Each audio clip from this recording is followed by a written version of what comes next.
Bueno, muy bien, pues buenas tardes y bienvenidos a los presentes y a los ausentes por conexión online. Nos reunimos en una fiesta importante, fiesta para la editorial, pero fiesta para los usuarios interesados, expertos, investigadores de la teoría del apego. Este es como un momento de culminación de algo que empezó años atrás, cuando dos enloquecidos de la teoría del apego, dos investigadores bastante enloquecidos, porque para investigar hay que ser un poco valiente, ¿no? Y estar un poco para allá, como decimos en España. Bueno, los dos sujetos a los que me refiero son dos doctores a los que tengo un gran respeto y afecto también.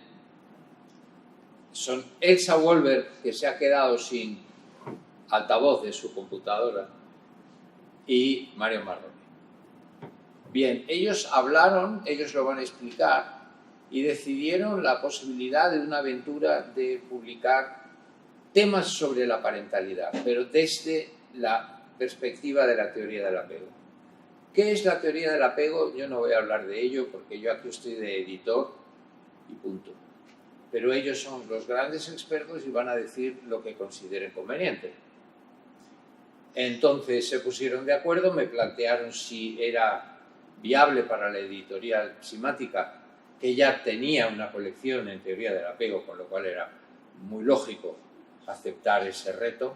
Únicamente les pedí que temas muy presentes en el momento actual, como las formas de la parentalidad que están apareciendo, novedosas, como la monoparentalidad, por ejemplo, la homoparentalidad, había que ocuparse de ellas, había que decir algo desde la ciencia, desde la clínica, desde la experiencia de la investigación, había que posicionarse y dar algunas referencias. Dijeron que sí, por supuesto, lanzaron la idea y nos encontramos con la sorpresa de que acudieron una cantidad de autores, de clínicos, de investigadores, y el proyecto fue creciendo hasta que fue imposible meterlo en un solo libro. Finalmente es una trilogía. Una cantidad enorme de autores, más de 80 autores participan en este proyecto, y Elsa Wolver tuvo la inteligencia de dividirlos por temas y pudimos repartirlos en 3 tomos. Y esa celebración, esa presentación es la que hacemos hoy, porque hemos hecho previamente presentaciones parciales del tomo 1, del tomo 2, del tomo 3, pero por fin la trilogía se presenta oficialmente hoy. Entonces, a mí me gusta que haya mucha interacción. Bueno, yo no me he presentado, soy Manuel Esbert, dirijo la editorial Simática y también soy psicólogo clínico, y voy a dar directamente la palabra a Elsa, que me estás oyendo porque tienes ahí el móvil pegado a la oreja bien, y entonces nos puedes contar lo que tú hayas pensado. Después tendrá la palabra Mario Marrone. Bueno, muchas gracias, Manuel. Bueno, ni que decir que Manuel es el valiente y arrojado caballero que tuvo el coraje de editar 3 tomos sobre parentalidad. Así que agradezco mucho ni hablar esta posibilidad de que haya sido editado. Agradezco la invitación, agradezco esta fiesta que Manuel ha preparado para este lanzamiento, y agradezco que eso posibilite vernos las caritas, aunque sea en pantalla. Yo lamentablemente he sufrido la insoportable traición de mi computadora, que no me da el sonido, pero nos las arreglaremos de alguna manera. Bueno, quiero presentarles entonces. Voy a empezar con palabras de Fernando de Pessoa. Siempre algún poeta me da una manito. Y él dice: llega un momento en que es necesario abandonar las ropas usadas, que ya tienen la forma de nuestro cuerpo, y olvidar los caminos que nos llevan a los mismos lugares. Es el momento de la travesía, y si no osamos emprenderla, nos habremos quedado para siempre al margen de nosotros mismos. Y también quiero acompañar esta idea de Pessoa con una frase cuyo origen no conozco, que dice: los humanos somos como ángeles de una sola ala. Para volar debemos abrazarnos. En buena compañía podemos atrevernos a hacer otra travesía y tal vez emprender otros vuelos. Sabrán que esta trilogía surge de la cultura del encuentro que propicia la teoría del apego. Los buenos encuentros generan bienestar, alegría y conocimiento. Mario Marrone y yo hemos escrito capítulos y nos acompañamos con más de 80 estimados coautores de muchos países, en 52 capítulos. En segundo lugar, la teoría del apego es una teoría relacional. Por eso lo del abrazo del ángel o de los ángeles nos enseña acerca de vínculos desde el inicio de la vida en lo interpersonal, lo intersubjetivo y lo transsubjetivo. Y en tercer lugar, preanuncia que según la calidad y calidez o no de esos vínculos tempranos, es como se trazará en nuestro interior la cartografía con la que recorreremos el modo de situarnos con nosotros mismos, con los seres de nuestro mundo relacional próximo y lejano. ¿Estaremos seguros o inseguros o desorganizados en los vínculos de intimidad? ¿Nos jugaremos la vida al confiar o no, en pedir, recibir o no ayuda en situaciones críticas? ¿Disfrutaremos de los vínculos o los padeceremos? Y transmitiremos sin saberlo ese padecimiento a la generación siguiente. La base de esta trilogía es el modelo de la colaboración. El adulto cuida al niño y allí el niño aprende a su vez a cuidar, conforme habrá sido su experiencia. Y esta cadena se transformará en la herencia intergeneracional de colaboraciones y cuidados cuando estos han sido sensibles y disponibles, o de soledad, padecimiento, ansiedades, si no lo han logrado. Una de las intencionalidades de John Bowlby ha sido aportar desde esta teoría a construir una sociedad mejor. O sea, no era un terapeuta de gabinete, era un ser social. Las semillas que sembró Bowlby dan frutos en múltiples investigaciones, en políticas en salud mental, en múltiples aplicaciones en distintos ámbitos de la sociedad, en educación, en trabajo social, en psicoterapias, en artículos y libros de teoría y clínica del apego, etc. Y representan su legado generativo que promovió y sigue promoviendo en muchos profesionales la creatividad y la potencia para extender sus conceptos y aplicaciones. Como menciona Diego Figuera en el prólogo, los 3 libros dan un paso fundamental y prácticamente inédito para relacionar la teoría del apego con un encuadre más amplio como es el de la parentalidad, de acuerdo con las investigaciones interdisciplinares actuales, que posibilita incluir figuras cuidadoras no consanguíneas. Parentalidad es eso, no es paternidad, es parentalidad. O sea, figuras parentales pueden ser figuras no consanguíneas, y esto hace honor a las diversas maneras en que las parejas y familias se pueden conformar hoy en día para criar a su niño o a su niña. Se desgenerizan las funciones en las crianzas. No importa tanto el género. El tomo 1 habla de los aspectos teóricos y clínicos. Les voy a dar alguna pequeña reseña como para abrirles el apetito sobre la trilogía, naturalmente. El tomo 1 despliega en 17 capítulos la expansión emergente de una siembra de esta teoría a autores de Argentina, de Ecuador, de Chile, de México, de Estados Unidos, de Gran Bretaña, de varias ciudades de España y de Francia. ¿Cuáles son los parámetros axiales del apego?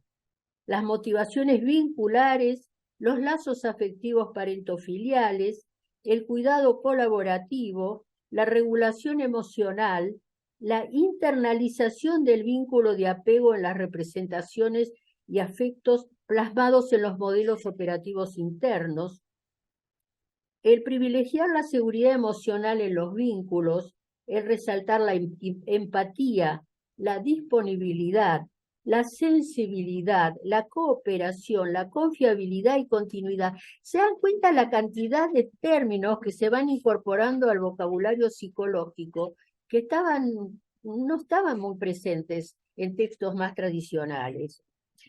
Lo reparatorio e inédito en la relación psicoterapéutica, los beneficios de dar y recibir base y puerto seguro. A través de los modelos operativos internos, el niño se mira y se ubica en virtud de cómo se siente mirado y querido o no por sus figuras de apego, y mira sus recursos y el mundo de los vínculos a través de ese modelo.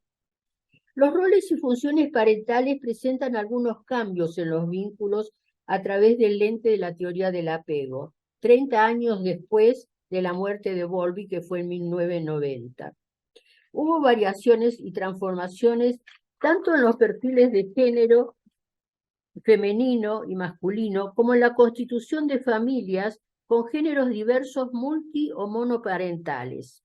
Es un ayornamiento caleidoscópico de la teoría del apego, en cuanto a las múltiples miradas desde distintos países y contextos sobre el ejercicio de funciones parentales. Hoy, Bowlby fue claro en plantear que no se puede hablar de vínculos en el aire, transcurren en culturas y son influidos por ellas, y los contextos son determinantes.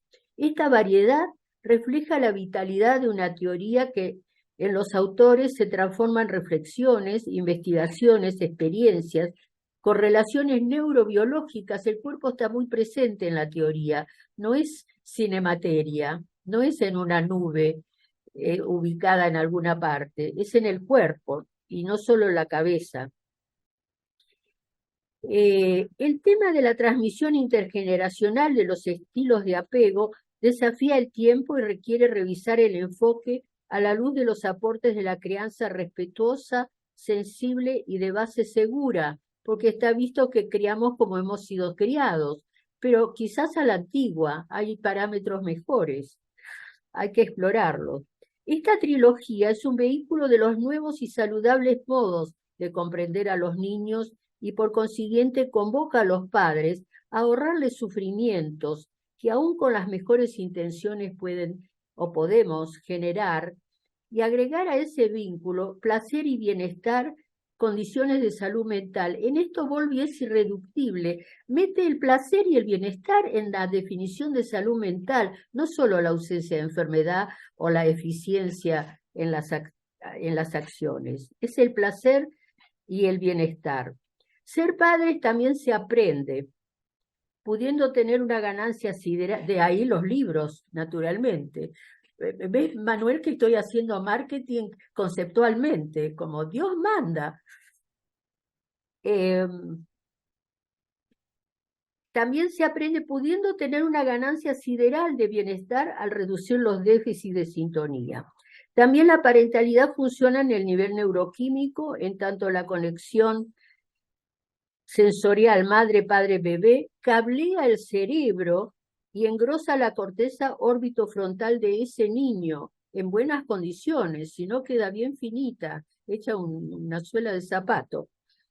El vínculo parental no solo da modelos de cómo regular las emociones, también transmite la función reflexiva a través de la capacidad deseable de que las figuras de apego tengan la mente del niño en su mente como una mente diferente y que requerirá su disponibilidad y sensibilidad para comprenderla.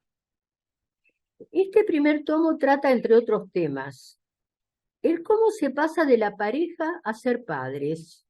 Hay mucho para decir a este respecto. ¿Cómo es la neurofisiología intercorporal entre niño y figura de apego? ¿Cómo marcan al psiquismo los eventos adversos en la niñez? ¿Cómo se fue modificando el rol del padre, desafiando tal vez la cultura patriarcal? ¿Qué pasa con los niños en el divorcio y en los duelos? ¿Cómo atraviesan los niños los duelos por muerte de un progenitor? ¿Cómo hablarles de lo que la muerte significa según su edad? ¿Cuál es la importancia del soporte post-pérdida de la figura de apego? ¿Cómo interactúan los abuelos, los hermanos, los padres adoptivos en las potencialidades del apego. Considerar a la figura paterna, que es ser padre suficientemente bueno.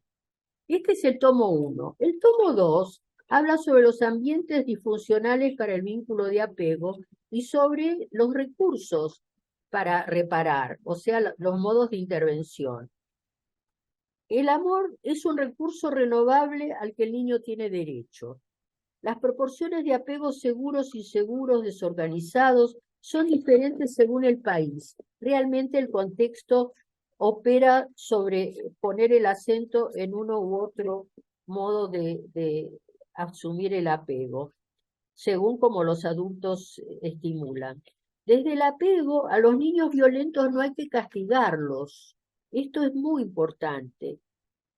Pueden estar buscando vínculo afectivo de apego de un modo disfuncional y proveyéndolos de firmeza y cercanía se los conforta, mientras que castigándolos se los condena a insistir hasta el infinito en un modo que potenciará su carencia, pero realmente pueden estar buscando un vínculo de apego de un modo disfuncional y esto es importante entenderlo. Los vínculos pueden enfermar, pero también los vínculos pueden curar. Aquí que un abuelo o abuela pueden generar apego seguro, ganados si las figuras parentales son conflictivas o ausentes, un vínculo con un hermano, figuras parentales adoptantes, un buen vínculo con un maestro, que son figuras de apego subsidiarias, pueden aportar seguridad, borrar marcas o por lo menos atenuarlas en memorias paralelas que se van construyendo. Esta es la función de las terapias, construir en su seno vínculos nuevos, estables y seguros. Se celebra la alegría y placer de las díadas y cuando no han sido generativas de conexión aparecerán disfunciones. Ese es el territorio del segundo tomo. ¿Qué pasa con los niños de la calle? ¿Qué efectos trae la violencia doméstica severa, la orfandad? ¿Qué pasa cuando una mamá se retrae? ¿Qué pasa a los niños de la calle? ¿Cómo aporta la comprensión desde la teoría del apego? ¿Cómo comprender a los hijos adolescentes que agreden a sus padres? No al revés, hijos que agreden a padres. ¿Qué es el síndrome de alienación parental? ¿Cómo influye la depresión prenatal en embarazadas en su parto y posterior nacimiento y psiquismo de su criatura? En cuanto a intervenciones, hay un desarrollo del modelo Odisea, del videofeedback, del microanálisis, las videointervenciones, el attachment and behavioral catch-up, la terapia interfamiliar, la mediación, etc. Todos generativos y creativos recursos reparatorios. El tomo 3, fieles a John Bowlby de que el contexto es importante, habla de los modos de crianza en diversos contextos. Habla de crianzas equivocadas pero comunes, habla límites, cómo ejercer límites y autoridad en la crianza, menudo tema para muchos padres, cómo son las consecuencias en los niños de los internados escolares, ¿qué es esto de la mutilación genital femenina en la niñez en una cantidad importante de países? Duelos y problemas en niños migrantes, la crianza en el contexto de los refugiados y el trauma político, la parentalidad indígena, la experiencia de la intervención realizada con madres en prisión, la maldad parental desde la óptica de la psicología forense, la presencia de perros en la familia como potenciadora de bienestar y de habilidades socioemocionales, la unidad psiquiátrica para madres y padres, etc. No voy a seguir leyendo, pero quiero decirles que espero que estos libros que estamos presentando sean un aporte a esa corriente que, habiendo nacido en Inglaterra en la mitad del siglo pasado, no solo no perdió pasión e intensidad en tantos años, sino que fue enriquecida, sembrada a muchos países y sigue abierta a la investigación y a una rica clínica en tren de tratar de ser dignos portadores de la herencia de John Ball. Nada más. Espero haberles despertado el apetito, eso sí. Bueno, muchas gracias. Bien, pues muchas gracias, Elsa. Se me ha olvidado decirle que tardara menos, porque somos muchos a participar. Entonces, Mario, te doy la palabra y te ruego que si puedes hablar, por ejemplo, en 10 minutos no más, para luego dar palabra a coautores, que tenemos un nutrido grupo de coautores, aparte del público posterior que quiere intervenir. Adelante, Mario. Bueno, yo realmente querría ir un poco atrás de lo que decía Elsa y establecer rápidamente el contexto histórico sobre el tema de apego y parentalidad. John Bowlby fue, como todos sabemos, fue el fundador de la teoría del apego, fue un médico psiquiatra y psicoanalista británico que vivió entre 1907 y 1990. Comenzó su carrera como psiquiatra infanto-juvenil en lo que se llamaba The London Child Guidance Clinic en Canonbury. London Child Guidance, ese término se utilizaba para hablar de servicios infanto-juveniles, y Canonbury es el barrio. Y donde él fue a trabajar había dos trabajadores sociales que se llamaban Molly Loudon y Nance Fairbairn, que decían que los conflictos no resueltos de los padres tienden a causar las conductas hostiles y deficientes de los padres con sus hijos.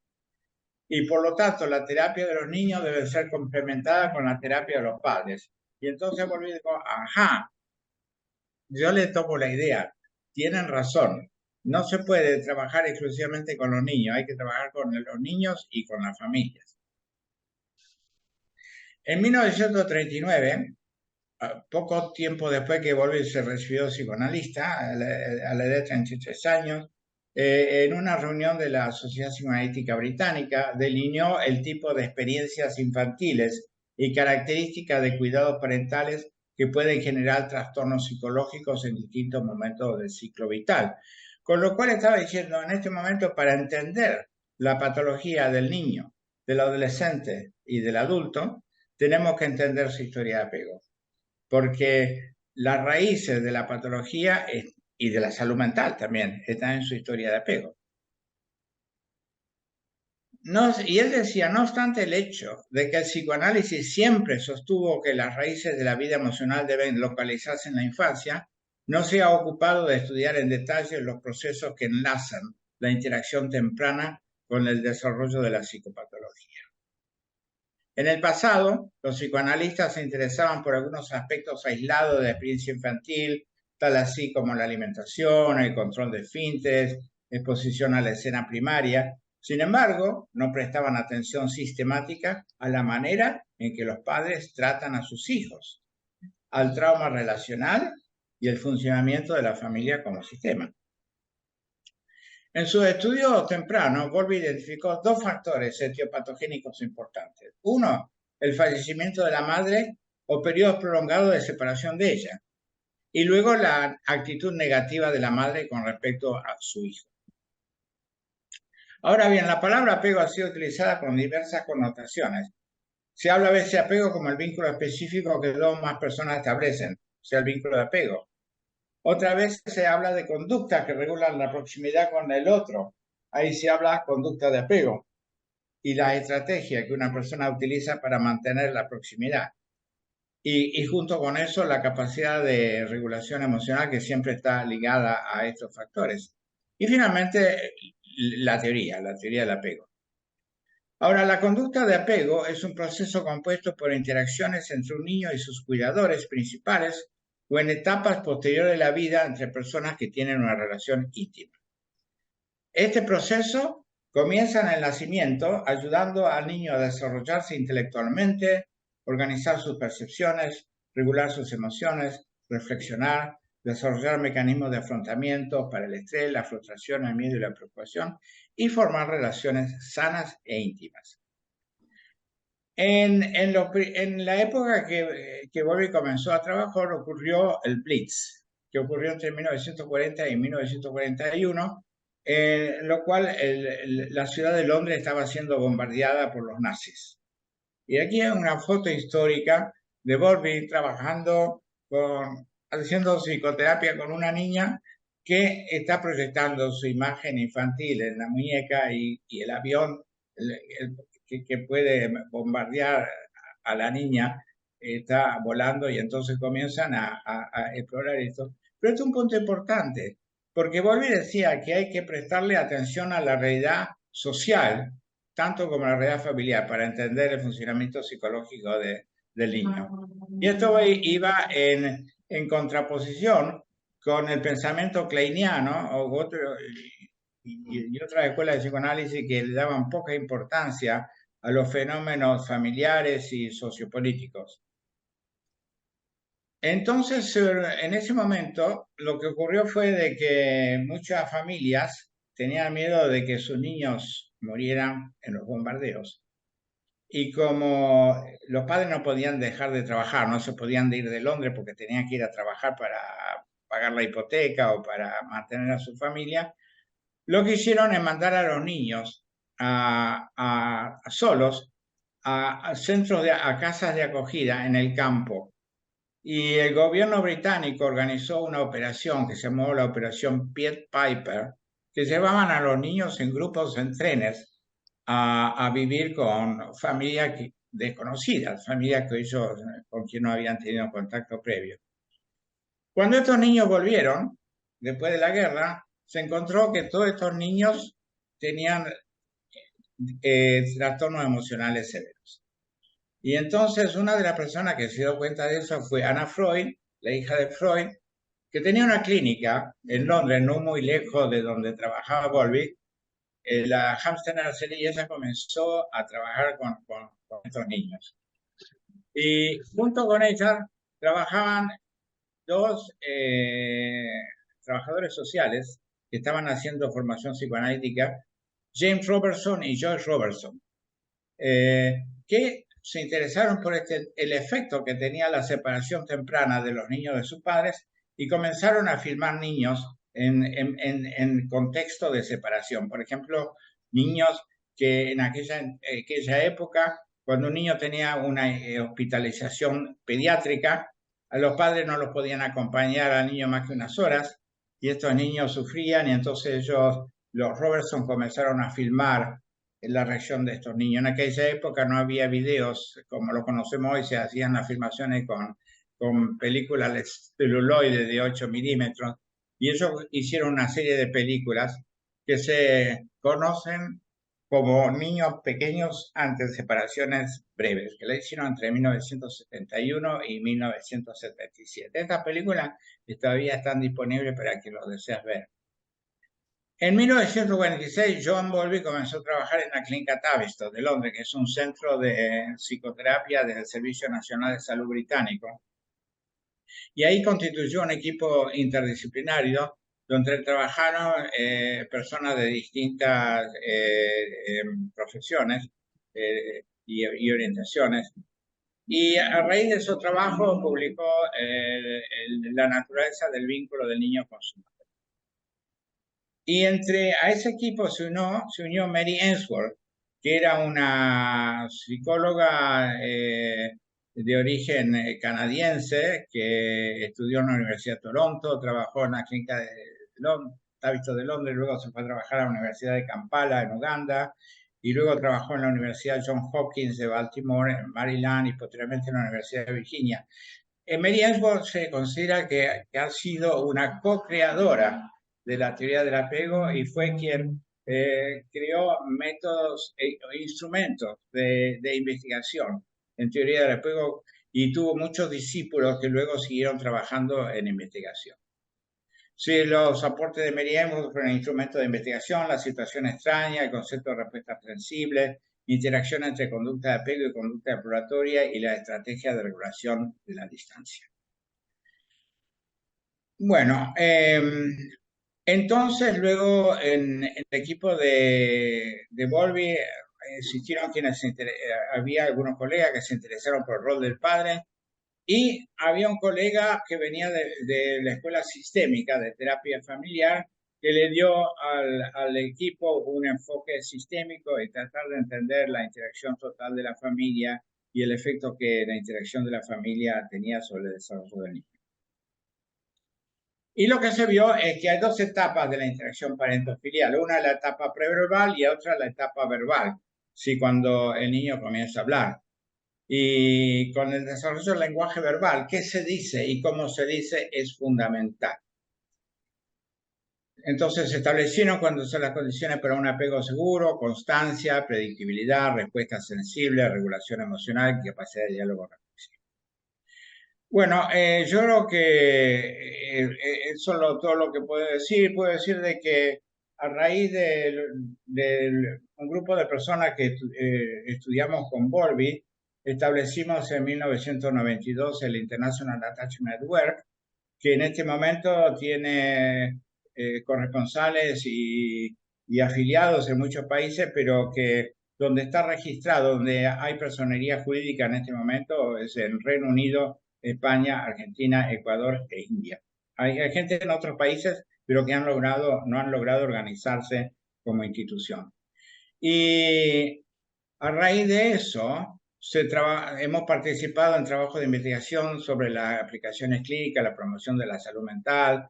Entre 1992 y 1994 hubo un proyecto conjunto de Mental Health Europe, de European Union y el International Attachment Network sobre la promoción de la salud mental para niños de 0 a 6 años. Y de hecho, muchas de las ideas que hemos incorporado en esta trilogía históricamente están enraizadas en los informes que se hicieron a raíz de este grupo de estudio, que fue un grupo internacional europeo. Así creamos la revista Attachment and Human Development, que es una revista que se publica desde hace bastante años y que es tal vez la mayor expositora de trabajo sobre apego. Y luego tenemos la ayuda de la editorial Simática, que es quien ha publicado casi todos los libros de apego en español. Eso es todo. Muchas gracias. Bueno, Mario, muchísimas gracias. Vamos a ver cómo organizamos esto. Sí, ¿puedes quitar la pantalla, dejar de compartir pantalla? Bien, ahí está. Muy bien, entonces vamos a dar la palabra. Yo voy a pedir que sean intervenciones ya más concretas, de 5 minutos, por ejemplo, a los coautores, tanto presentes aquí en la sala como presentes por Zoom. Quien quiera intervenir, si es por Zoom, por favor, que levante la mano para que le veamos y le demos la palabra. O si es aquí en la sala, que también levante la mano y entonces le damos el micrófono para que pueda intervenir.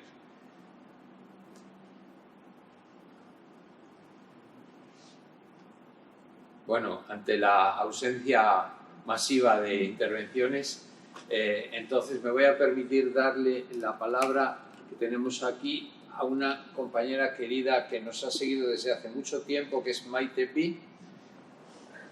¿Quieres darle el...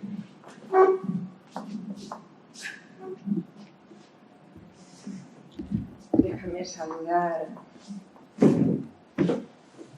No, solo saludarles. Claro. Hola. Siéntate, siéntate. ¿Siéntate? Sí, siéntate. Bien, aquí estamos. Yo me recuerdo que recibí un correo electrónico hablándome de este proyecto y proponiéndome a ver si podía escribir alguna cosa. Y realmente me hizo mucha ilusión porque pienso que esta trilogía pues es una obra que explica los diferentes matices y las diferentes formas que puede presentar el apego, las disfunciones, las formas de parentalidad. Creo que lo más importante de este libro es que habla sobre parentalidad, además de hablar sobre apego. Mi parte es una parte muy modesta, que está en el tercer capítulo, y que se basa en la experiencia clínica. Por mi trabajo he trabajado con niños y adolescentes y sus familias y me llegaban niños y adolescentes cuyas madres habían emigrado a España desde Sudamérica y dejándoles allí. Y cuando llegaban aquí, pues estos niños empezaban a presentar problemas, sobre todo se detectaban en las escuelas.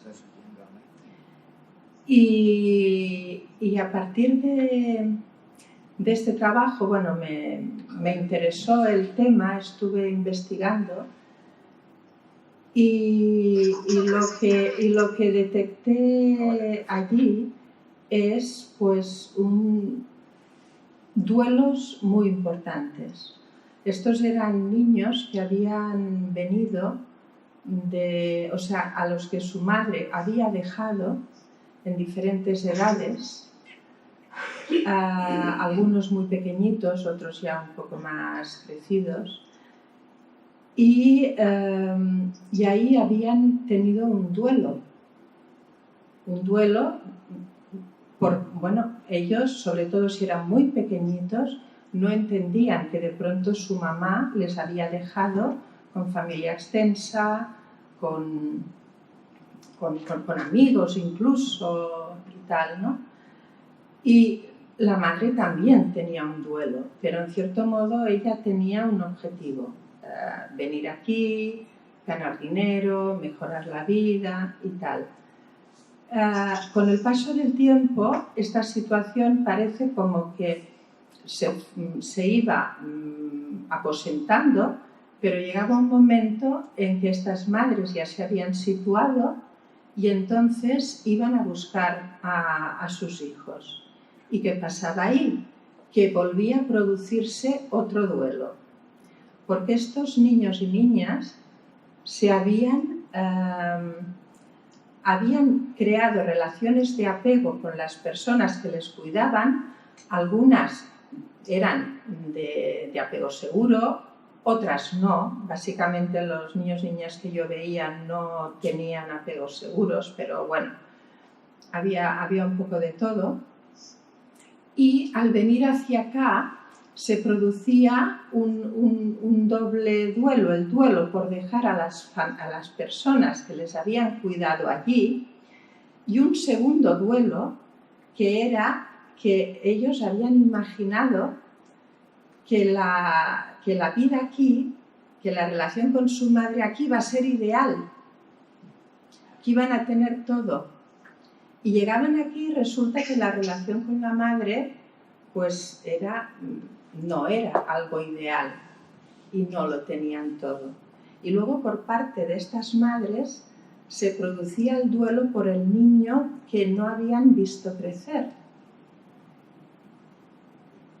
Sí, y bueno, y un poco pues en el capítulo se habla de esto con alguna viñeta clínica.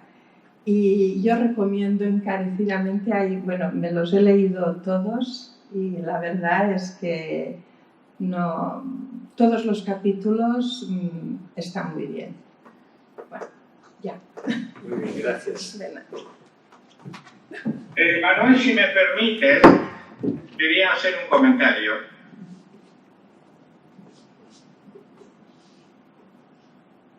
Adelante, Mario. Sí, quería una cosa que no dije y que tendría que haber dicho, es de que no solamente contamos con la colaboración de los coautores que escribieron capítulos, sino también con la colaboración desinteresada de traductores, de personas que tradujeron algunos capítulos del inglés al castellano, y también hubo una traducción del chino al castellano, que lo hicieron aquí. Uno de ellos fue Sonia Hoffman de México.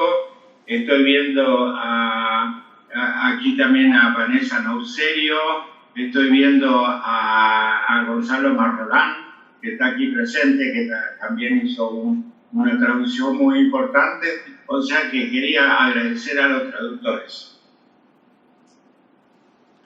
Por supuesto, me uno, como te puedes imaginar, me uno a tu agradecimiento y desde la editorial podemos constatar la buena calidad de las traducciones. En realidad ha habido un trabajo de equipo muy valioso durante todo este tiempo.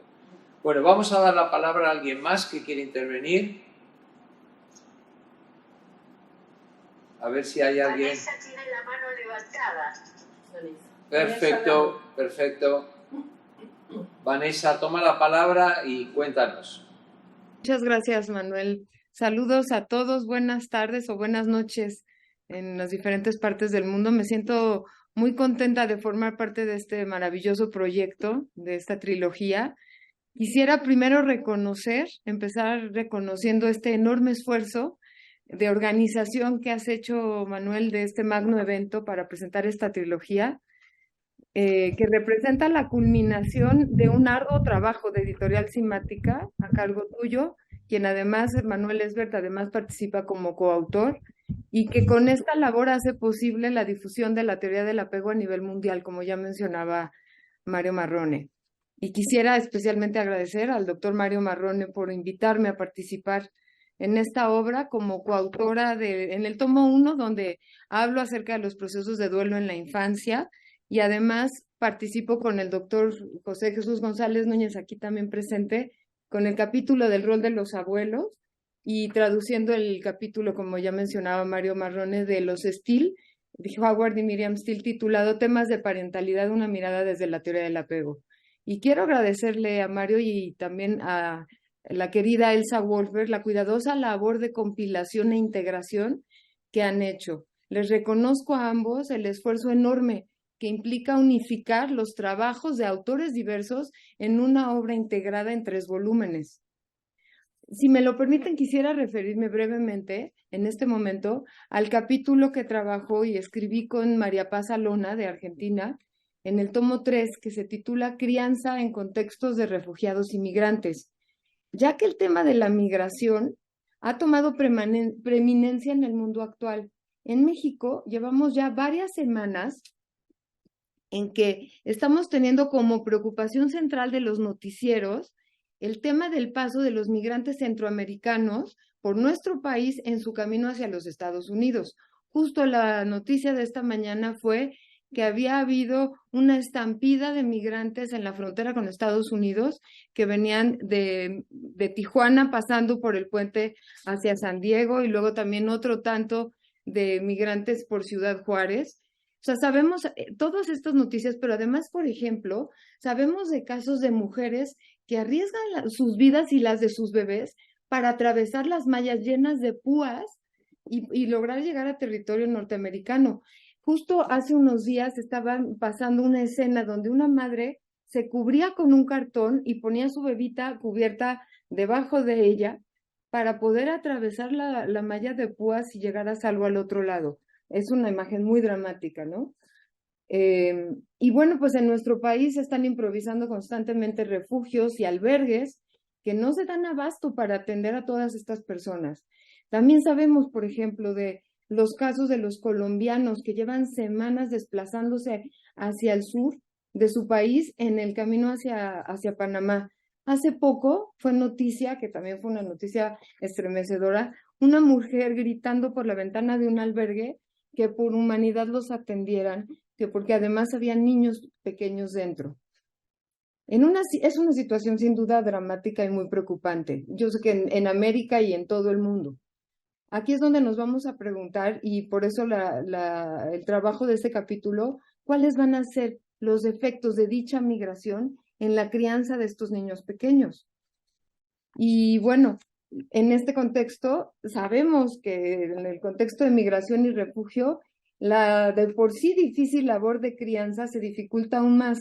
En el capítulo presentamos un estudio a cargo de Lecomte, Miconi y Rousseau de 2018, que hablan de las familias sudasiáticas que migraron a Canadá y presentaron estrés migratorio intenso. Por cierto, este estudio lo retomamos del Journal for Attachment and Human Behavior, el que presentó el doctor Marrone hace un momento en sus diapositivas. Dado que se desestabiliza la salud mental por todos los cambios culturales que sobrepasan la capacidad individual para adaptarse, se vio que los síntomas depresivos, este estudio reporta que los síntomas depresivos de estas madres se empezaron a relacionar con un apego más inseguro en sus hijos. También se investigaron otra serie de variables que los invito a que revisen en el capítulo. Por otra parte, se ha visto que los niños en general muestran mayor facilidad para asimilarse a la nueva cultura que los recibe que los adultos, y también para aprender el nuevo idioma y aprender y asimilarse a las costumbres. Sin embargo, puede haber momentos de mucha angustia y miedo ante la intensa tristeza y nostalgia que perciben de parte de sus padres. Y brevemente menciono, en un estudio acerca de hombres, mujeres, niños y jóvenes sirios desplazados en Jordania, también citado en el capítulo, algunos padres expresaron que sus hijas estaban tan afectadas psicológicamente por la guerra que ya no creían que existiera ya ningún lugar seguro. En los grupos de asesoramiento que se habían organizado para velar por la salud de estos niños y jóvenes refugiados, se les pidió que dibujaran un lugar seguro de su pasado. Muchos ya no recordaban ninguno. Y entonces hacían dibujos violentos con tanques y soldados que habían poblado la zona donde vivían. Estos niños sirios atendidos se sentían además, fíjense, además de la carga traumática que ya traían, se sentían responsables de ayudar y proteger y cuidar a sus familiares, incluyendo a sus padres. A veces se quedaban vigilando en la puerta mientras los demás dormían, otros buscaban la manera de consolar a sus padres cuando los percibían angustiados. Otra forma era que trataban ellos de proteger a sus padres no hablando acerca de sus propias experiencias traumáticas, y muchas veces los niños y los adolescentes reportaban sentirse muy frustrados porque no los incluían en las discusiones familiares, en donde hablaban, por ejemplo, de su seguridad o de qué había pasado con los familiares de los que se habían separado durante el proceso de migración, de los familiares que habían desaparecido. Y se Vanessa, Sí. te voy a interrumpir, discúlpame, pero no te retrases mucho en terminar No. para que puedan intervenir más coautores, porque tenemos bastantes personas que si hablan la misma cantidad de tiempo vamos a terminar mañana a las 7 de la mañana. Así que, por favor, termina pronto. Seguro Gracias. que sí. Bueno, entonces nada más quería decir que en este proceso se da mucho el tema de la inversión de roles, de hijos que quieren proteger a sus padres, no preocuparlos más, de alguna manera ayudarlos a entender el lenguaje y asimilarse a las culturas. Entonces se duplican las tareas de crianza en los padres, se da esta inversión de roles de hijos que quieren cuidar a los padres. Y bueno, la depresión materna tiene repercusión en los hijos, y en este sentido es muy difícil volver a establecer una identidad en el nuevo país de origen. Tienen que de alguna manera conformar lo que se llama una identidad bicultural, ¿no? Que implique no perder lo que se dejó atrás, pero sí asimilarse a la nueva cultura y volverse ciudadano de uno o varios mundos. Entonces, bueno, con esto solamente quiero terminar invitándolos a leer esta trilogía y agradeciendo nuevamente, Manuel, por toda la labor de organización y por hacer posible que participe en este trabajo. Gracias. Muchas gracias a ti, Vanessa, y también a José de Jesús. Bueno, entonces, ¿quién tiene ahora la palabra? Rosana Parra, perfecto. Cuéntanos, Rosana, te escuchamos. Activa tu micrófono para que podamos oírte. Hola, buenas tardes. Escucho un eco. Y me pregunto si a lo mejor eso también lo están escuchando los demás. Quise.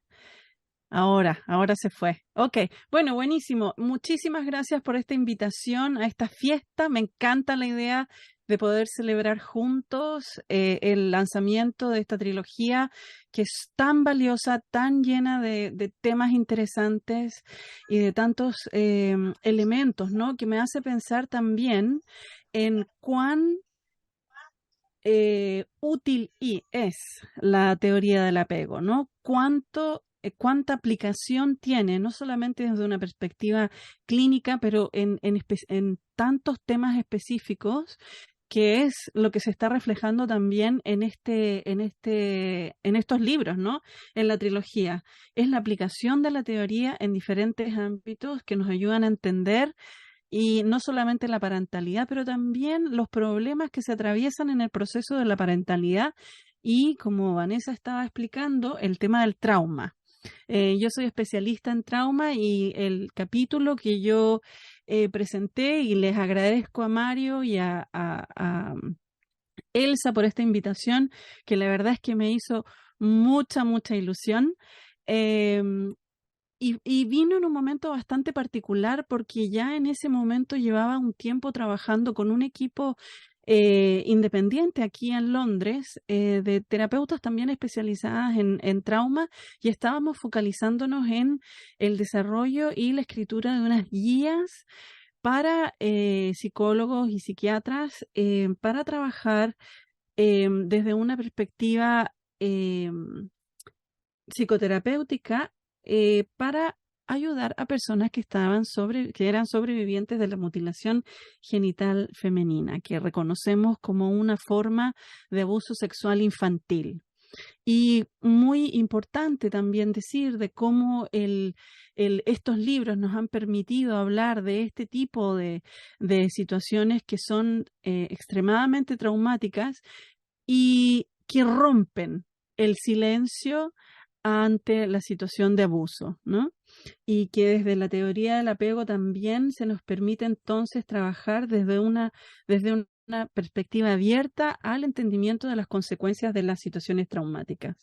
El capítulo que yo escribí está en el tomo número 3, y tiene 3 elementos fundamentales, ¿no? Uno tiene que ver con el enfrentamiento de esta paradoja en la cual se encuentra una niña, en este caso, de edad muy temprana, que tiene que ver con esta paradoja ante el abuso, que es también facilitada por los padres, ¿no? También entrego mucha información para que todo el mundo pueda entender y estar informado sobre, como decía Elsa, qué es esto de la mutilación genital femenina que afecta a tantas niñas a través del mundo hasta el día de hoy. Y por último, también hago énfasis en cuál es el proceso entonces que va desde el cuidador que no ha procesado sus propios experiencias de abuso. En este caso sabemos que la mutilación genital femenina es una práctica que sucede a través de las generaciones, ¿no? Las niñas son mutiladas, y ellas luego, cuando son madres, también mutilan a sus propias hijas, y continúa esa red, ¿no? de trauma que se va transmitiendo de generación en generación. Entonces, ¿qué pasa con esto de que cuando los cuidadores no han procesado sus propios experiencias de abuso, entonces luego también se manifiestan en la relación con sus propios hijos? Hay muchas personas que hablan de esto, y una persona que yo admiro mucho, que es Felicity Zulueta, ella habla muy claramente de este tema, y también en este capítulo explico esta invitación, ¿no? Y cómo la terapia entonces viene como un elemento de ayuda, ¿no? Y de apoyo para la mujer que ha sido mutilada, para que también pueda procesar estas experiencias, y por lo tanto la terapia e informada desde el apego pueda ser una fuente de protección para las generaciones futuras, de tal modo que la madre pueda entender cómo este evento le ha afectado a ella, y por lo tanto se convierta en un factor protector en contra de la mutilación de las niñas en su familia. Esos son los 3 grandes elementos, los 3 grandes puntos del capítulo que yo voy a estar compartiendo en estos libros. Una vez más, muchísimas gracias a Manuel, a Elsa y a Mario por esta obra tremenda que han hecho, este trabajo monumental. Y decir una vez más que estoy muy contenta de ser parte de esta familia de autores que estamos trabajando arduamente día a día para utilizar la teoría del apego, informarnos, pero también estamos trabajando arduamente desde el International Attachment Network para hacer que la teoría también sea propagada y entendida por muchos más clínicos y por padres y madres alrededor del mundo. Así que muchas gracias también a ti, Manuel, por Simática y la labor que ustedes hacen en la promoción de la teoría. Gracias. Muchísimas gracias. Vamos a ver quién toma la palabra. En este momento, bueno, tenemos a José Luis Gonzalo Marrodán. Adelante, José Luis. Y después Victoria Euse ha tomado la palabra también. Carlos Javid estaba antes. Carlos Javid. Bueno, disculparme, José Luis y Victoria, porque al micrófono mío me tapa esta de Carlos, entonces vamos a darle la palabra a Carlos primero. Bueno, nada, voy a ser muy breve, así le damos lugar a todos. Simplemente saludarlos, la verdad que es una alegría enorme poder participar de este grandísimo evento que viene a culminar, ¿no? A culminar y a dar inicio a la vez, bueno, esta gran obra realmente. En primer lugar, felicitarlos, ¿no? A Manuel como editor y como autor, además de la trilogía, y a Elsa y Mario por el monumental trabajo que han realizado, realmente pensar, construir y darle consistencia a esta obra, es un trabajo enorme que hay que destacar y valorar y agradecer muchísimo. Así que, en primer lugar, eso, mis felicitaciones y agradecerles, por supuesto, por la invitación a participar de esta obra. En un capítulo que escribí junto a Emilce Dio Bleichmar sobre la paternidad, digamos, ¿no? Y simplemente voy a hacer un muy breve comentario sobre el artículo, después los que les interesan lo podrán leer, pero me parece importante señalar una de las cuestiones que trabajamos allí, es cómo también hay un cambio de paradigma, ¿no? En lo que viene siendo la paternidad. Y desde ese lugar, cómo la teoría del apego tiene muchísimo para aportar, ¿no? Si bien nosotros lo hemos trabajado con Emilce desde la teoría de los sistemas motivacionales, pero cómo esto va constituyendo el vínculo de apego y la responsabilidad y la función que el padre también tiene en esa constitución psíquica, ¿no? Porque sabemos que desde modelos teóricos más clásicos, toda esta función del apego queda relegada a la madre en exclusividad o a quien cumpla la función, pero por lo general la madre, y el padre ha quedado siempre como excluido, ¿no? De lo que es la crianza y la incidencia que tiene en el desarrollo psíquico. Así que un poco la propuesta de ese capítulo del libro es poner de relieve la función del padre desde un lugar distinto a la teoría clásica, ¿no? de la función de corte, etcétera, que nuestra propuesta no elimina esa función para nada, creemos que es una función importante, pero que sí le agrega otras características también que amplía la función paterna, por llamarlo de algún modo, y desde un lugar también que genera un vínculo más cercano, más empático, que constituye también un vínculo de apego, ¿no? Así que, bueno, para no extenderme demasiado, como una breve síntesis de lo que es el capítulo, reitero mis felicitaciones a todos y muchas gracias por la invitación y la verdad que un honor y un gusto enorme poder participar hoy aquí con todos ustedes. Muy bien, Carlos, muchísimas gracias. Voy a dar la palabra entonces a José Luis Gonzalo Marrodán. Adelante, José Luis. Hola, buenas tardes a todos y a todas. Yo también voy a ser breve para que puedan hablar el resto de compañeros y compañeras. Y lo primero que tengo que decir es el enorme agradecimiento también a Mario y a Elsa por esta compilación y a todos los autores que hemos ofrecido una obra en 3 volúmenes muy rica y que yo creo que abarca casi todos por no decir todos los ámbitos donde la teoría del apego es relevante, ¿no? También Manuel Esbert ha hecho un trabajo pura artesanía pura de ir capítulo a capítulo y frase por frase para que la obra llegue al final a la imprenta.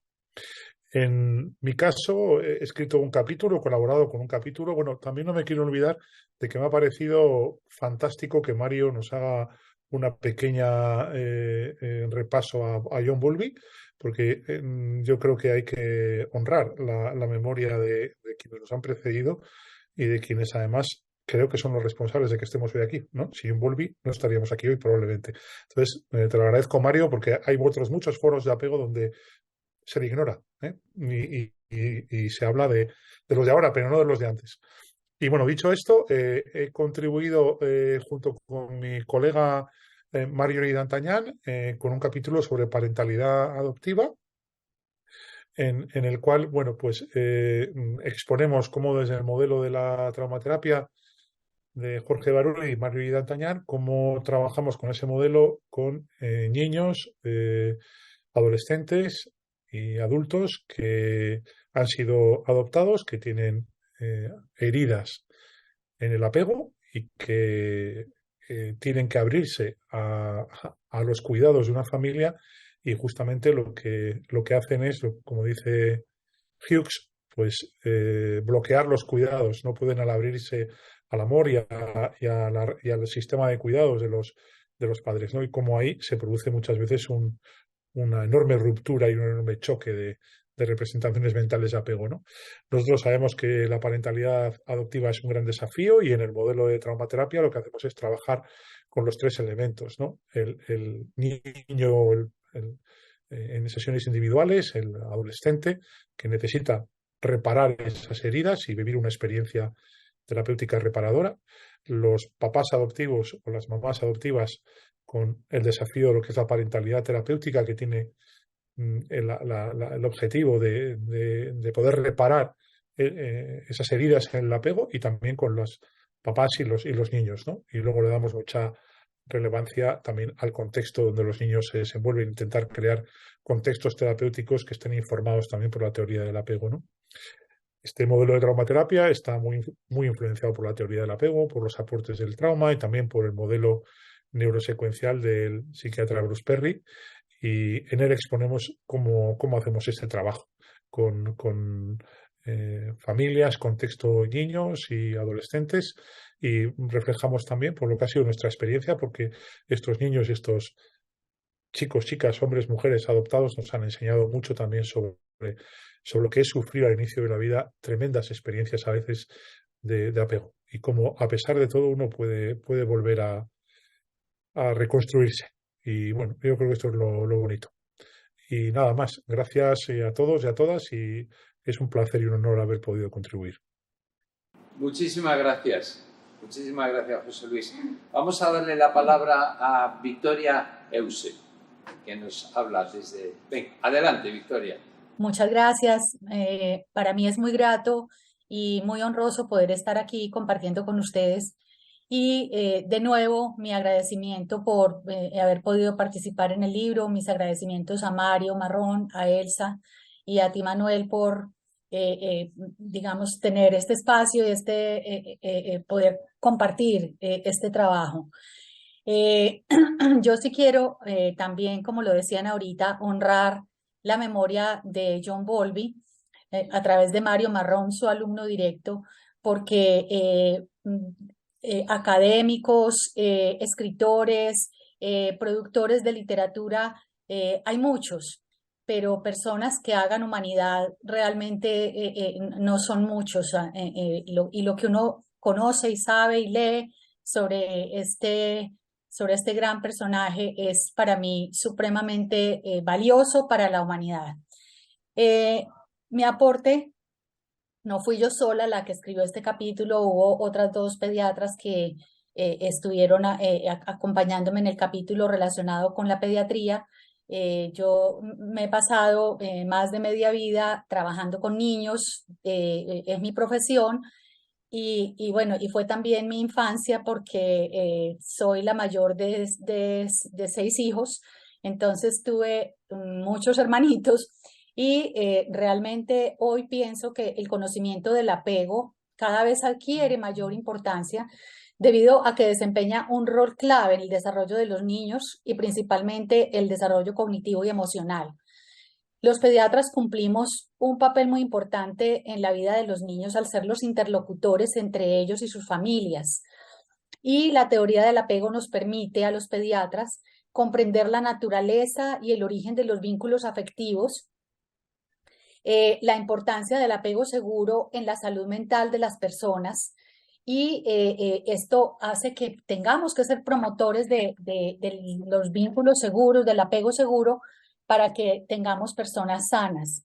Pienso que la teoría del apego y la parentalidad puede llegar a cumplir un gran papel en la formulación de políticas públicas en cada uno de nuestros países y que favorezcan la calidad de vida y el poder trabajar por mejorar nuestras sociedades, sobre todo mejorar el neurodesarrollo de estos niños que son los que van a conformar las futuras sociedades y van a ser, digamos, los que van a tomar las decisiones venideras. Así que esta parte del capítulo para mí fue muy importante, digamos que fue tratar de hacer un resumen de mi propia vida, de mis propias experiencias, y por ello me siento muy agradecida y por ello me siento muy contenta de haber podido participar. Muchas gracias. Muchas gracias, Victoria. De acuerdo. Vamos a dar la palabra a José de Jesús, que está en México esperando a hablar. Adelante, José. Pues sí, Manuel. Realmente estaba esperando hablar porque no quiero, sobre todo y principalmente mi participación, de quedarme fuera de la fiesta. Quiero decirte que obviamente es mi principal motivo de participar. Decirte que estoy en la fiesta de la publicación de esta magna obra que es la parentalidad y de la trascendencia que tiene y que va a seguir teniendo en el futuro, en el cambio, como ya se dijo, de cambios de paradigmas dentro del psicoanálisis. Muchas gracias a Mario, muchas gracias a Elsa, muchas gracias a ti, Manuel. Escribí junto con la doctora Vanessa Naur el libro de la función de los abuelos. Ahí tenemos una serie de funciones bastante amplias. Solo me quiero referir a dos, que es la función guardiana de los abuelos con respecto a los propios hijos, o sea, los padres de los nietos y de los nietos.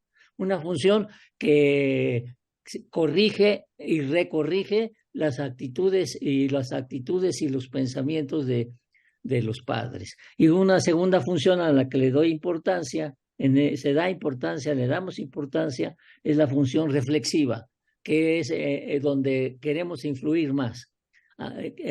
Queremos que los abuelos tomen parte en la forma de que los niños y los padres de los niños sean conscientes de que hay mentes separadas, pero que no por ser mentes separadas que sienten y probablemente piensan y probablemente actúan distinto, son diferentes, que hay mucho que les une a través de estas cuestiones de reflexión. Y así podría yo seguir nombrando muchas funciones, nomás quiero nombrar esas dos y transmitir. Ahora que hay menos abuelos y menos nietos, realmente el problema va a ser que hay más abuelos y menos nietos, por la longevidad que se ha incrementado y porque nacen menos niños, ¿no? Y la siguiente idea fundamental, que obviamente estas funciones se hacen más importantes en el sentido de que un poco estamos tratando de no participar, no intervenir nada más cuando ya aparecen los problemas en la mala relación abuelos, padres y nietos. Queremos hacer una intervención de estas funciones cuando las cosas funcionan bien. Ayudar a estos abuelos a que su función de abuelo en todas sus funciones no nada más requiera del psicoanalista, no nada más siquiera del psicólogo clínico para cuando tiene problemas ser ayudado. Queremos ayudar a estos abuelos a que transiten este periodo de su vida con mayor tranquilidad, con mayor complacencia y con mayor éxito. Y para eso queremos intervenir en gente que no tiene problemas aparentemente, sino gente que vive en una situación de tranquilidad normal, y a ellos también prestarles la ayuda, porque también necesitan ayuda para seguir viviendo tranquilos. Muchas gracias pues, Manuel, muchas gracias pues, Mario, muchas gracias, Elsa, y muchas gracias a todos los coautores, y te decimos que por lo menos en México le ponemos esfuerzo para que esta obra magna realmente se prosiga y perdure y se venda. Muchas gracias. Muy bien, José Luis. José de Jesús, muchas gracias a ti. Voy a aprovechar a hacer un momento publicitario para decir cómo se puede conseguir estos libros, cómo se puede conseguir la trilogía o cada uno de los volúmenes de la trilogía de parentalidad y teoría del apego. Pues vamos a hacer una clasificación básica en dos mercados, el mercado español y otros mercados distintos de España. En el mercado español lo mejor es comprarlo directamente a nuestro distribuidor, que además está aquí, ha tenido la gentileza de venir trayendo ejemplares para los presentes, librospremisa.com, ¿no es cierto? Tal cual, librospremisa.com es donde están todos los libros de Simática y es la mejor forma de adquirirlos desde España. Ahora bien, desde fuera de España tenemos imprentas en ahora ya 11 países hispanohablantes y poco a poco se van incorporando más. Entonces, tenemos la posibilidad de imprimir los libros en los países de los compradores. Para eso, los compradores deben escribir un correo electrónico a la editorial admin@simatica.com. Admin terminando en la N de Navarra. admin@simatica.com. Recibimos el correo, nos cuentan dónde están con la dirección postal completa y un teléfono para el transportista. Y entonces le decimos, donde tú estás, la imprenta más próxima es tal imprenta, los costes de envío es tanto dinero. Si está de acuerdo, le mandamos un enlace, lo pagan y se le imprime en su propio país y se le envía. Así que fuera de España, admin@simatica.com. Bueno, después de la cuña publicitaria, voy a aprovechar, porque no veo manos levantadas, y hacer un breve comentario por mi parte en esta ocasión como autor.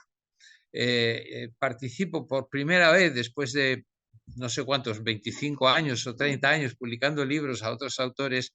En este caso de este libro, pensé que podía hacer una pequeña aportación mía como autor, como clínico, porque en el primer tomo, que era más de enfoques teóricos, me parecía que era muy útil aclarar un concepto que para mí es clave para entender la familia y la evolución de la familia a nuevas formas. El capítulo se llama Función materna, función paterna. Quiero explicar en detalle, a partir de mi clínica, porque no pude aportar bibliografía, porque me sentía responsable de no retrasar la publicación del libro, dedicando tiempo a aportar estudios de otros autores, bibliografía, etcétera. O sea que el capítulo es muy esquemático. Pero aún así creo que he conseguido dar un poco la idea de lo importante que son ambas funciones, que son funciones, porque hoy en día tenemos familias monoparentales donde normalmente es una mujer quien asume ambas funciones, tiene que cumplir la función materna y la función paterna. O hay familias donde son dos lesbianas o dos gays, también tienen que organizarse y repartirse bien las funciones. A mí me parece que es muy importante definir bien, porque como antes decía Carlos, que la función del padre es más amplia que la única que se plantea en el psicoanálisis de función de corte, yo creo que es mucho más amplia, efectivamente. Diría en esquema que si la función materna consiste en crear un ser humano, la función paterna consiste en que ese ser humano pase a ser un ser social, insertarlo en la sociedad, darle las herramientas, no solamente la función de corte para separarlo de la madre y que se convierte en un sujeto individual, sino que hay una labor muy importante de la función paterna, que es darle las herramientas para que pueda funcionar en la sociedad. Bueno, es el capítulo 14 dentro del volumen 1 y estoy mirando a ver si alguien levanta la mano para que yo pueda dejar de hablar y darle la palabra. Vamos a ver si hay suerte. Ah, bien, tenemos una aquí dentro. ¿Le llevas la...? Tenemos... Muy buenas tardes a todos. Soy Rebeca López Topiño. Yo quiero dar las gracias a Mario, a Manuel y a Elsa por permitirme participar en este libro, porque es verdad que los 3 tomos son una enciclopedia para todos los que nos dedicamos a la psicología, independientemente del paradigma, pero leyéndolo te das cuenta de que si cambiásemos un poquito el lenguaje, esa pregunta que hacen todos los padres de ¿hay un libro en el que enseñen a ser padres? Pues probablemente sería este. Vale, entonces yo quiero darles las gracias por permitirme participar en este volumen. Y creo que fue José de Jesús que ha dicho lo de la fiesta. A mí me gusta cerrar la fiesta, digo, me voy a esperar al final para hablaros de mi capítulo. Yo me encargo, tengo la gran suerte de tener un tema muy delicado, que es la maldad parental, cuando ya además llega al ámbito judicial. Concretamente, me pasó lo que a Manuel, más que basarme en los estudios, tuve la gran suerte de que Mario me dio la libertad de contar mi propia experiencia con respecto a los perfiles narcisistas y antisociales y cómo utilizan el sistema judicial más allá de cualquier otra cuestión que tenga que ver ni con cuestiones sociodemográficas, ni con género, ni nada. Es decir, es ese tipo de perfiles, como en algunos casos incluso ya viene el apego mal de la propia persona que tiene ese trastorno de la personalidad. Es verdad que no es fácil, no es un tema fácil, no es un tema que le guste a la gente tocar, y a veces al principio me dio a mí la sensación de que desencajaba un poco con respecto a lo que se hablaba en todo el libro y desde donde se hablaba, porque yo pertenezco a otro paradigma diferente, curiosamente. Claro, hablar del apego era como, madre mía, parece que hago intrusismo dentro de... Pero sí que es verdad que el resto de profesionales, si todos somos psicólogos, todos tenemos que saber de todos nuestros paradigmas, porque si no, no vamos a ser objetivos. Entonces yo animaría a todo el mundo a que leyera mi capítulo, porque hay una cosa que habéis dicho todos los autores y creo que es importantísimo que se recuerde, que es que como parte de la sociedad somos cuidadores también. Es decir, todos al final somos figuras de apego si lo hacemos bien. Entonces, os animo también en concreto a que leáis atentos mi capítulo, porque tiene que ver con esa parte que al final sobre todo los niños se sienten abandonados en el ámbito judicial por los propios profesionales de la psicología por no entender claramente cuando el progenitor no está ejerciendo en ese ámbito de progenitor, sino de instrumentalizador de los menores. ¿Vale? Entonces, muchas gracias. Para mí ha sido un placer infinito la oportunidad y un honor de trabajar en esta obra, y animo a todo el mundo a que la adquiera, porque es muy importante. Muchas gracias, Manuel. Ha sido un placer. Muchísimas gracias. Y cómo no estar de acuerdo con tus palabras, por supuesto. Es verdad que los psicólogos, como responsables de la salud mental, somos un poco padres, en cierto modo, padres de la gran familia humana, y por lo tanto tenemos una responsabilidad de qué pasa con los niños. Es muy importante que asumamos conciencia y responsabilidad de qué está pasando con los niños, porque corren tiempos muy complicados, incluso la propia familia como unidad de la sociedad está cuestionada según en qué culturas o en qué líneas ideológicas. Entonces, pensamos y debemos tomar una postura clara como defensores de la familia como la unidad imprescindible que se tiene que regir por el amor. Tiene que haber un amor de una función materna, de una función paterna al hijo que está creciendo. El hijo institucionalizado no puede crecer igual, porque carece de toda la carga de inconsciente de amor que proporciona el núcleo de la pareja parental. Entonces, bueno, no quiero seguir enrollándome, podría hablar más y hay temas muy importantes que comentar dentro del sentido amplio de la parentalidad, pero le voy a dar la palabra a Elsa, que acaba de levantar la mano. Adelante, Elsa. Solo unas pequeñas palabras. Primero, un gran abrazo a todos los coautores que estoy viendo en la pantalla.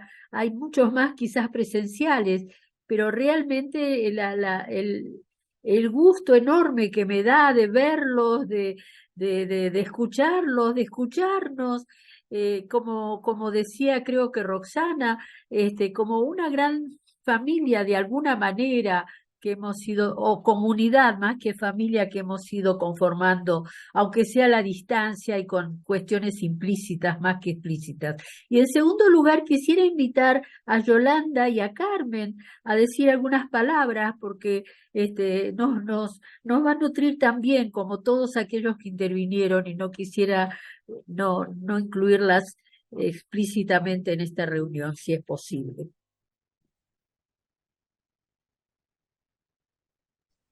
Pues tenéis la palabra, Yolanda González o Carmen Loureiro, cualquiera de las dos.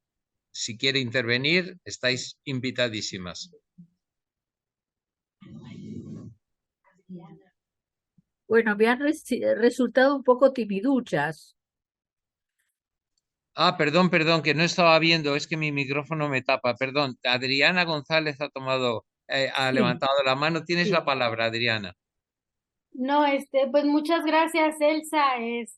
Sí, únicamente yo publico acá, clínica también de la psicoterapia y psicoanálisis y aprendiendo esta teoría del attachment por Bowlby. Pues yo sí quería, pues la verdad agradecer esta trilogía que sí me ha servido mucho para intervenir, prevenir y en la clínica con con alumnos de escuelas públicas aquí en la Ciudad de México, que trabajamos con estas escuelas públicas, bachilleratos y preparatorias, en las cuales tienen familias que viven en situaciones de riesgo.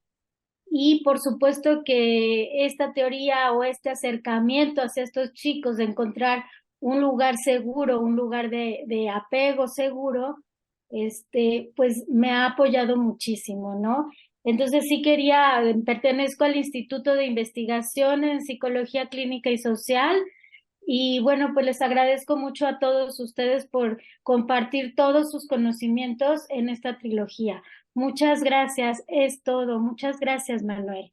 Y muchas gracias, Manuel, y muchas gracias, Elsa. Pues gracias a ti, Adriana, por supuesto. Vamos a ver. Evidentemente el tema de la parentalidad, aunque está tratado de forma exhaustiva en estos 3 libros, está abierto. Evidentemente la editorial está también disponible para hacer nuevas aportaciones, nuevos refinamientos sobre temas concretos o bien generales de la parentalidad o bien concretos y específicos. Por ejemplo, acabamos de publicar un libro que se llama Niños Trans. Estamos tratando el tema de la epidemia de niños y adolescentes que insisten en transicionar al otro sexo y se está produciendo un caos monumental en las sociedades. Entonces, por supuesto que el tema trans no está tocado en la trilogía, pero podemos seguir haciendo aportaciones y es una responsabilidad desde la editorial que los psicólogos tomemos conciencia y nos comprometamos a tratar temas tan complicados como, por ejemplo, el de los niños trans. El libro está publicado y está accesible. Bueno, ¿quién más va a intervenir? ¿O vamos cerrando el acto, que son las 9 en España? Tenemos la palabra. Aquí hay 2 personas que quieren intervenir, 2 personas presentes. Les damos la palabra. Bueno, soy un asistente un poco casual, porque siempre me interesa el tema psicología y todo eso. Entonces, yo pienso que si en todo este tratado del apego se hace una fuerte explicación del despego, ¿por qué el apego después termina en despego? El apego en la fase biológica de la familia, entonces ya la biología deja de intervenir en el apego y viene el despego, porque parece que eso es lo natural y lo más frecuente en todas las familias. Constatamos que después de haber tenido muchísimo apego, hay ese desapego. Entonces, ¿qué solución o qué ayudas podía haber para que no fuera tantas veces como es traumático el desapego? Bueno, muchísimas gracias.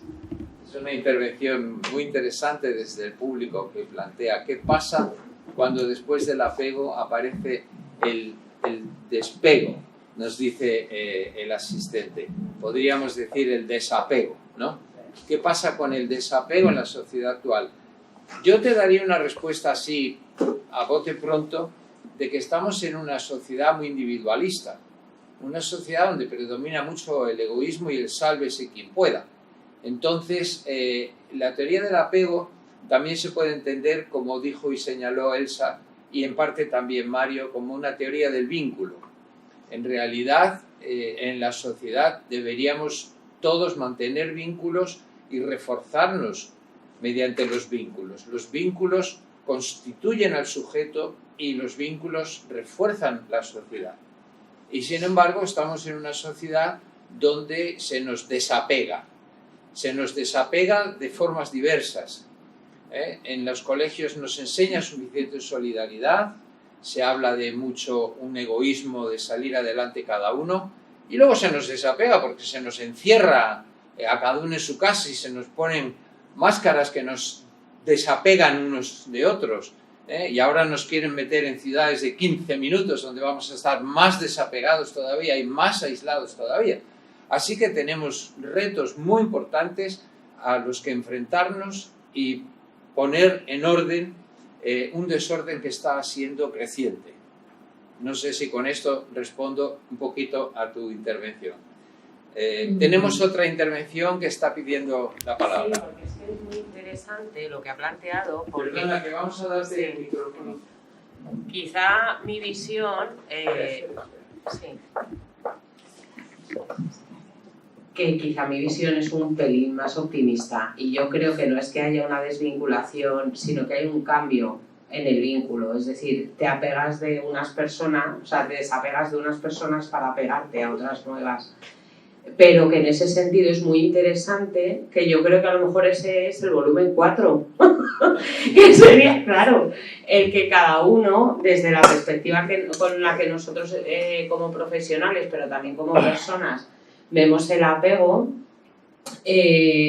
quizá es algo que podríamos mirar todos los autores y plantearte a ti, Manuel, eso, porque yo considero que sí que hay una parte de desapego que no podemos negar, que tiene que ver con la utilidad o no de las personas, que es por lo que se produce normalmente, tanto la que abandona como la que es abandonada,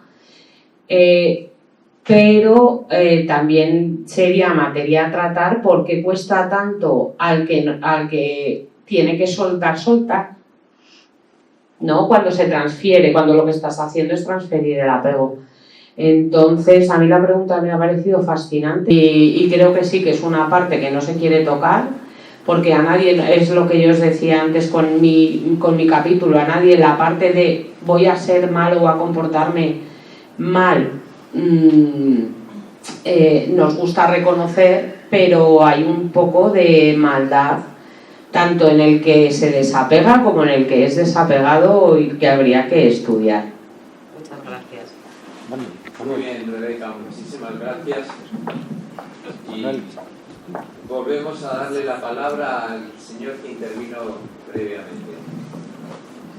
En el fondo, yo como un poco biólogo o científico, veo que es la biología, es el desarrollo de toda la vida, porque lo vemos en el reino animal, cómo cuida un perro a sus chicos, y todos los animales, y si vamos a ver todo, y llega un momento que viene el desapego y ya no deseo. Entonces, en el fondo es una cuestión biológica, es un paso que ha dado la biología. Perdone, hable cerca del micrófono. Perdón, es un paso que ha dado, es un paso de la biología, es un elemento biológico. Y yo creo que... Perdona, Manuel. No se escucha el audio de allá. Creo que necesitas abrir tu micrófono, Manuel. Yo lo enfoco como eso, como un acto de la evolución biológica y que deberíamos de poder introducirlo, lo mismo que hemos creado la sociedad y hemos creado el concepto de ayuda, de amor, un poco en la ideología de ayudar, en el sentido de caridad, que ya no es biológico, sino que es algo que se sobrepone, y para evitar el desapego también podríamos verlo desde ese punto de vista, o sea, es algo que hemos superado la biología y es la solución que yo veo. Y es por lo cual pues Cristo vino a predicar el amor, que es verdaderamente una de las grandes cuestiones que nosotros tenemos.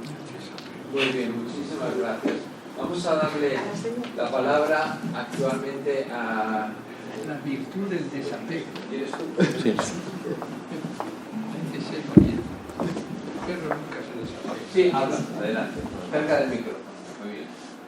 Muy bien. Muy buenas tardes, muy breve, brevísimo.